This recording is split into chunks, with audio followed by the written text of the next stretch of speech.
Yeah, good evening, everyone. It's 7 p.m. on August the 25th, 2025. I would like to call to order the meeting of the Finance Committee for Lisle Community School Unit School District 202. First off is public comment. Have you received any blue cards or anything, any emailed questions? We have not. Excellent. The third item on the agenda are the meeting minutes for June 23rd, 2025. Does anyone have any questions or changes about the minutes? So we have a consensus that they reflect the meeting accurately? Yes. Excellent. Wonderfully, we have a blissfully short meeting.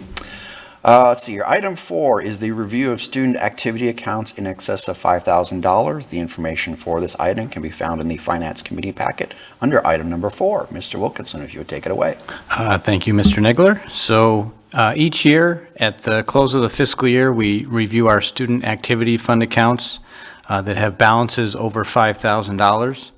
The purpose of this is to make sure that the funds are used for the benefit of the students who actually contributed them.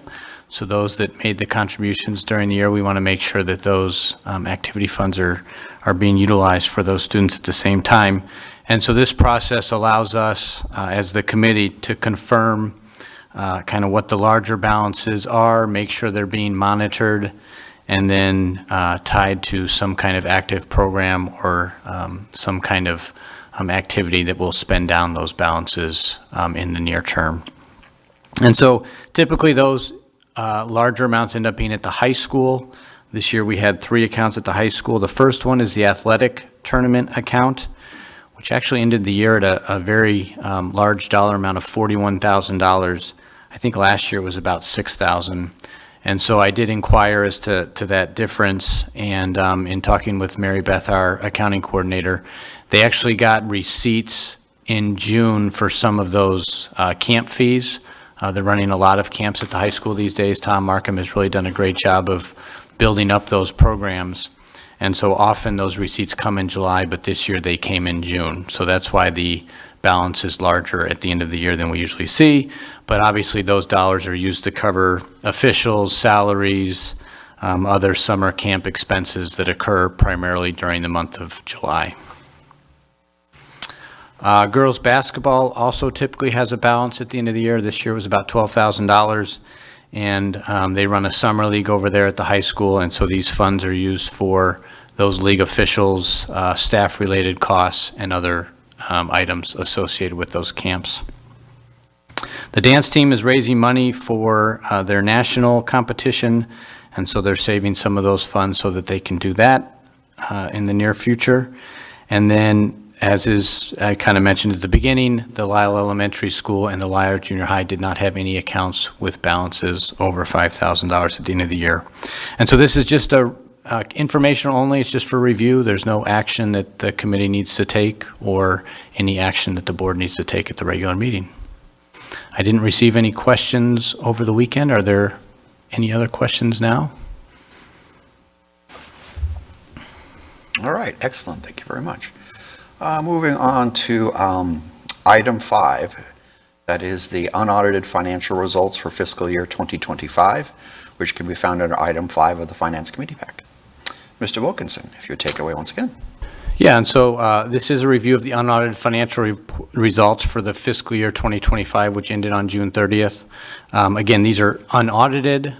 We do account for our salary and benefit accruals in the unaudited numbers, but then our final accounts payable accruals and things like that happened as a result of the audit process, as well as some of our state and federal grants and kind of deferring those revenues and recognizing some of those revenues in the year. So those will all be factored in when we get the final results, the audited results, and I believe it is November. So this is kind of a preliminary look at where we finished the year.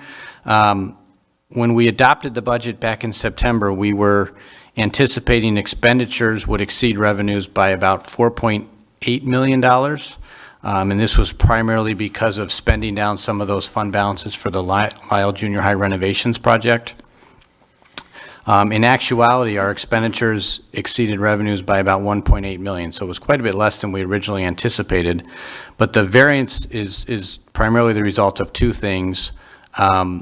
When we did the audit for last year, so the FY24 audit, part of those accruals for July and August where they actually took all of the work we had performed in June and actually accrued it back into that prior fiscal year.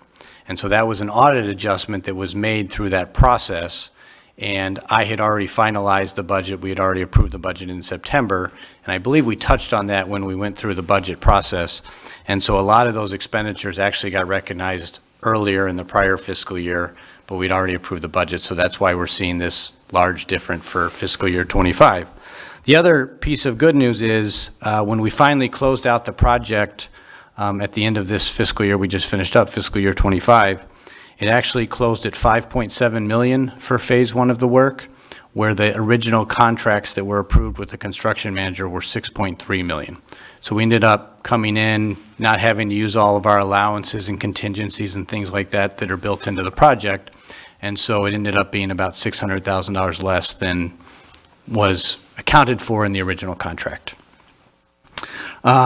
Kind of more importantly, again, we always talk about all funds versus operating funds. Operating funds are the ones that we pay a little bit closer attention to because they give us an idea if we have a balanced operating budget each year. And when we look at that for the year we just finished up, again, it's the education fund, the O&M fund, the transportation fund, and our working cash fund. It actually produced an operating surplus of about $1.7 million. And so if you take a step back to when we originally approved the budget, I think we were anticipating about I'm going off of memory here, but I think it was around an $800,000 surplus. When we actually finished the year, we ended up at $1.7 million, which was approximately where I was projecting us to land when I worked on the projection that we saw back in April. So the good news is kind of where we were anticipating being 3/4 of the way through the year is where we ended up actually finishing this fiscal year.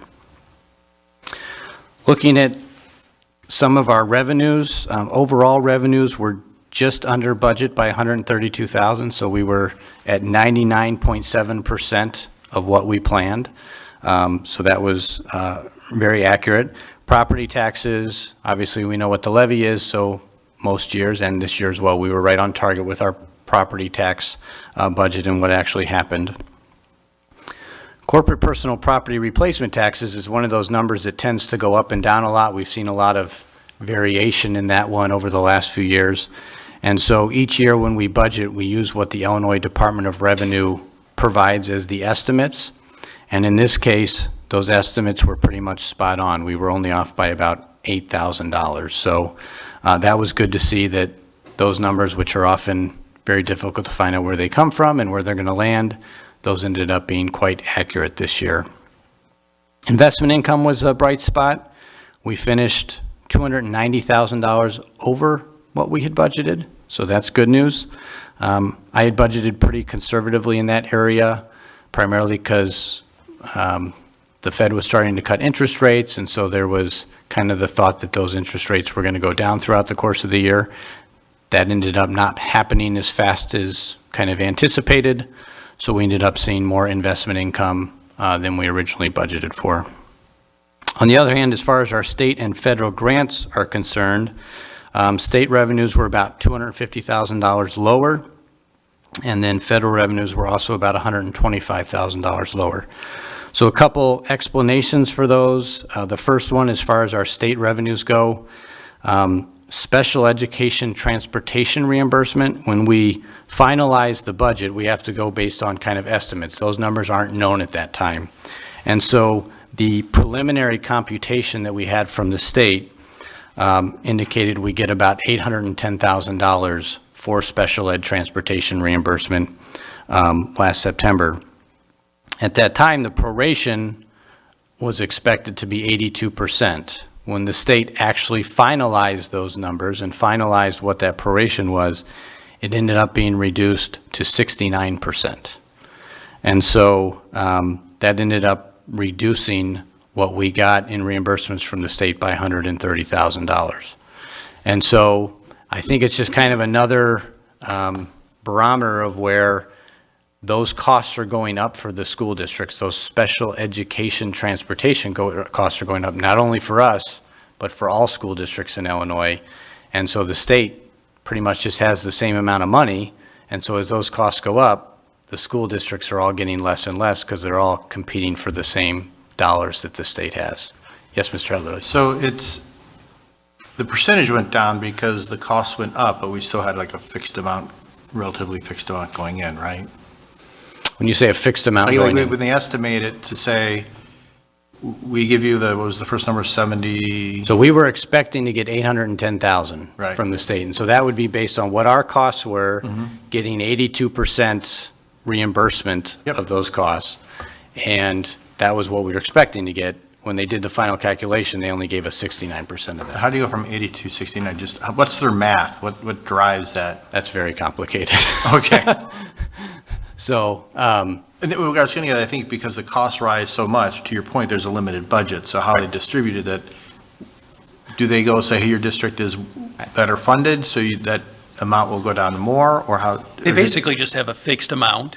Yep, This is how much we're going to reimburse. If everyone's costs went up, everyone's going to get a little bit less. okay, so everybody's percent went down. Yeah, it isn't as though you spend 100 and we're going to pay 80 cents on, or $80 on the 100. They're basically saying, we've got $80. If you spend 100, you get the $80. If you spend 200, you get the $80. It really doesn't matter Doesn't how matter. much you spend.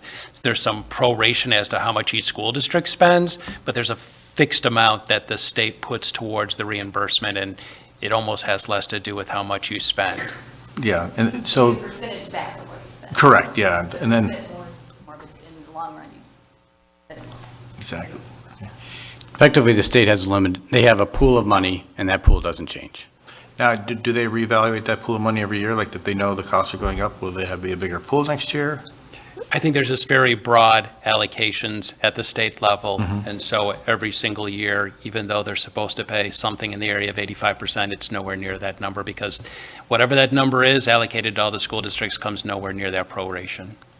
But they have budgeting process and, right, so they make that budget, they make the decisions, that's the number, right? Yes. And then the actual costs come out, it sounds like a timing issue between the legislature making a decision and, I think it's a shortage of funds on the state's level. issue. yeah. Yeah. Yeah, and so I don't know all the specifics, but the advocacy groups have been asking for more money to be added to the transportation allotment in the budget, but most of the new dollars are going towards the evidence-based funding formula, Okay. which is distributed based on adequacy and things like that to other school districts. So there hasn't been a lot of, there may have been some new money added to the transportation dollars, but it hasn't been what is necessary to keep up with the rising costs. And so this year's budget, what was the percentage that we estimated for that? Still the 82, or did you decrease that? So we are going to be finalizing that in September. So we had a preliminary amount Yep. in there in June. And so we'll obviously be looking at what the history has been of the prorations. We're not going to be going over 69% now. We'll probably potentially drop it to maybe 65. Perfect, okay.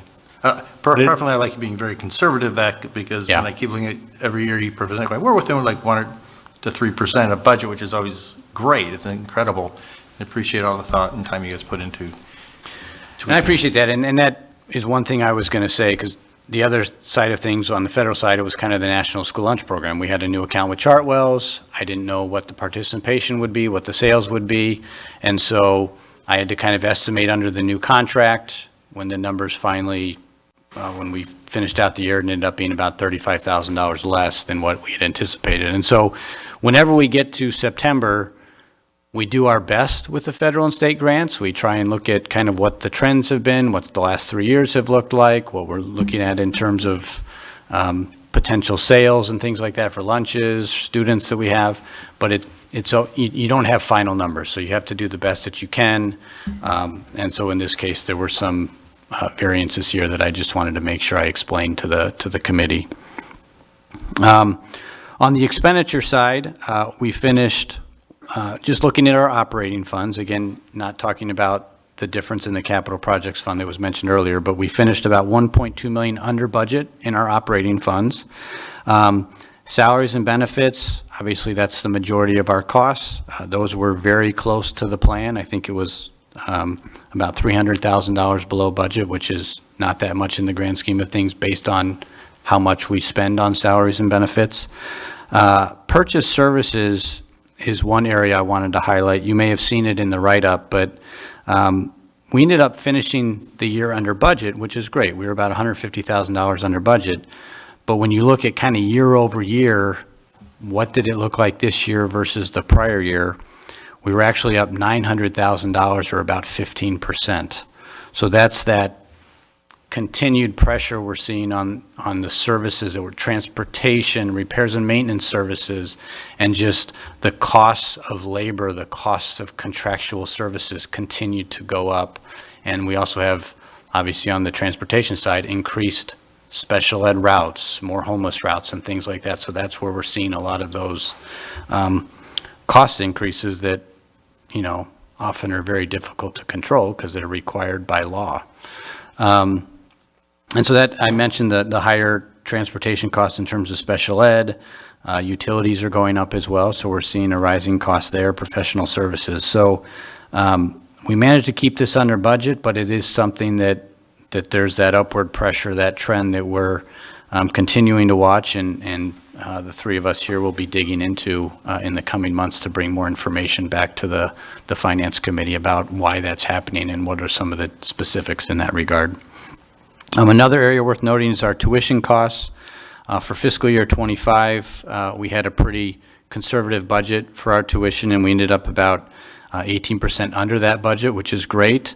But again, when you look at comparing it to kind of the prior year, those costs did go up about $500,000.